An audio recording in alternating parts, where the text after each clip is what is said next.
भगवान विष्णु के 8वें अवतार श्री कृष्ण की लीला तो हम अक्सर बड़े बुजुर्गों द्वारा सुनते आए हैं, परंतु भगवान श्री कृष्ण की मृत्यु कैसे हुई?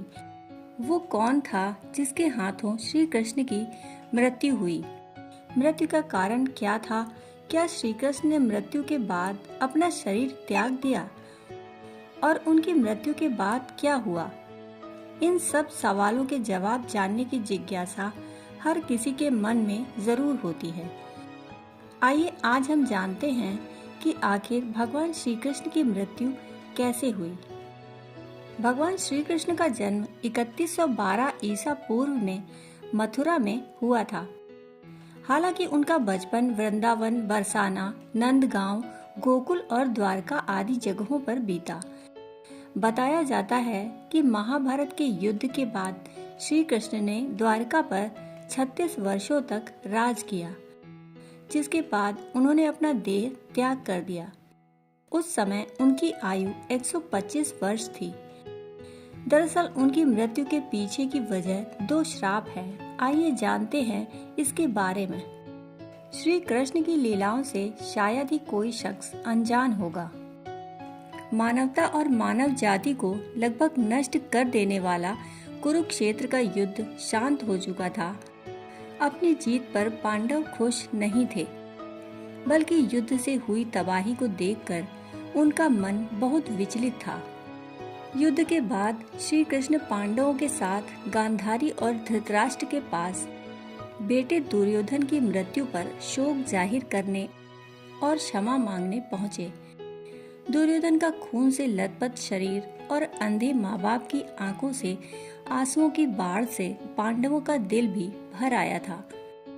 गांधारी पांडवों को छोड़ श्री कृष्ण को दुर्योधन की मृत्यु का असली जिम्मेदार मानने लगी। गांधारी ने श्री कृष्ण पर चीखते हुए कहा, आप द्वारिकाधीश हैं, जिनकी पूजा मैंने खुद विष्णु अवतार मानकर की। क्या आप अपने किए पर जरा भी शर्मिंदा हैं? आप चाहते तो अपनी दिव्य शक्तियों से इस युद्ध को टाल सकते थे। पुत्र की मृत्यु पर आंसू बहाने वाली एक माँ का दुख तुम खुद अपनी माँ देवकी से जाकर पूछो, जिसने अपने 7 बच्चों को अपनी आंखों के आगे मरते देखा है। इसके बाद गांधारी ने श्री कृष्ण को श्राप देते हुए कहा, यदि भगवान विष्णु के प्रति मेरी आस्था सच्ची रही है तो आज से ठीक 36 वर्ष बाद तुम भी इस धरती पर जीवित नहीं रहोगे। द्वारिका तबाह हो जाएगा और यादव वंश का हर इंसान एक दूसरे के खून का प्यासा हो जाएगा। यह कहकर गांधारी श्री कृष्ण के चरणों में गिर गईं और रोने लगी। श्री कृष्ण ने चेहरे पर हल्की सी मुस्कान लिए गांधारी को उठाया और कहा, माते, आपके श्राप का असर एक दिन जरूर होगा, परंतु ये सिर्फ मेरे प्रति आपकी सच्ची श्रद्धा की वजह से नहीं, बल्कि बदलते समय की वजह से भी होगा। कहते हैं कि गांधारी का यही श्राप यादव वंश के विनाश और भगवान कृष्ण की मृत्यु का कारण बना। भागवत पुराण में बताया गया है कि कई वर्षों के बाद एक बार श्री कृष्ण के पुत्र सांब ने शरारत करने की सोची। सांब अपने मित्रों के साथ एक स्त्री का वेश धारण कर ऋषि मुनियों से मिलने गए।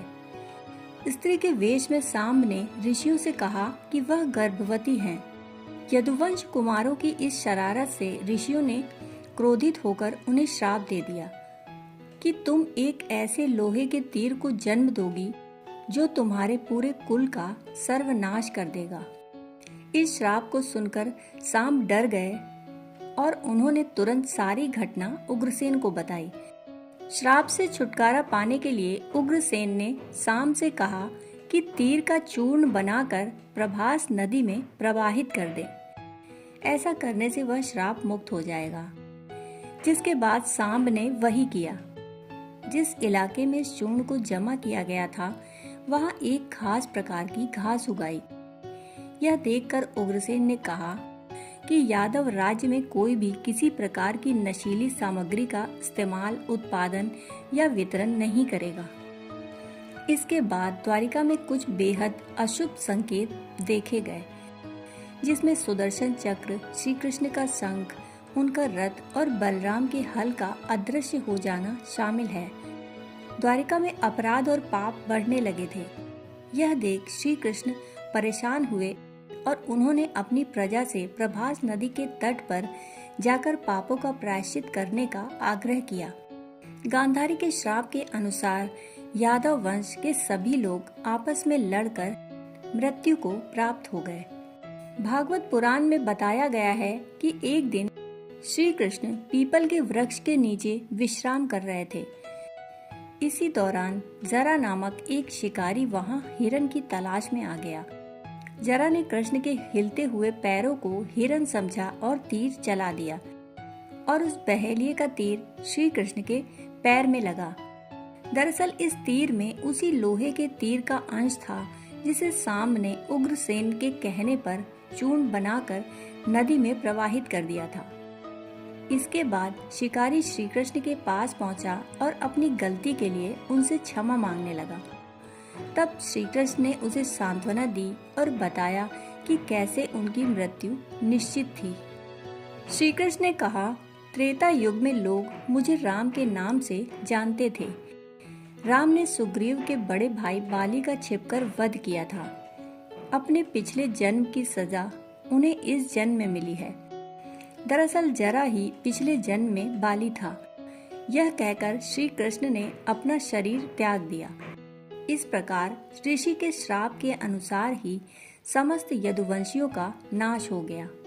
गांधारी के श्राप के अनुसार श्री कृष्ण की मृत्यु हो गई। श्री कृष्ण की मृत्यु को ही कलयुग की शुरुआत माना जाता है।